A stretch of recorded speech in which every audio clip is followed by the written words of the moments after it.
টান দাও seat. Magical diamond, হ্যাঁ স্টপ। এখনই বুঝাচ্ছি ওদের। হ্যাঁ এখন ঠিক আছে। ওভার। হ্যাঁ আরে বাপরে, আমার হাত ভেঙে গেছে। আমার হাত, হ্যাঁ এটা কেমনে হলো? ও আবার বেঁচে গেছে, ওকে তো আমি দেখে নিব।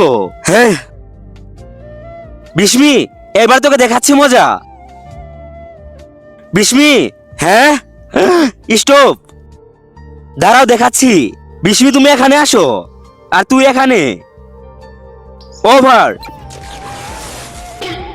হ্যাঁ পিঙ্কি, তুই আমাকে কেন দিলি? আমি না, ও তোকে তো। এই দুইটা ছবির মধ্যে যে কোনো একটা ছবি পছন্দ করে থাকলে ভিডিওতে লাইক করে দাও আর চ্যানেলটি সাবস্ক্রাইব করে দাও। আর যদি এগুলা না করো আমি ধরে নিব তোমার কাছে দুইটার মধ্যে একটা পছন্দ না। আর কমেন্টে বলে যাও এক না দুই। স্টপ। হ্যাঁ বিস্মিকে ওখান থেকে টান দে। এই তো। তুমি আমার উপরে হাত তুললে, চলো আমার সাথে, তোমাকে দেখাচ্ছি মজা।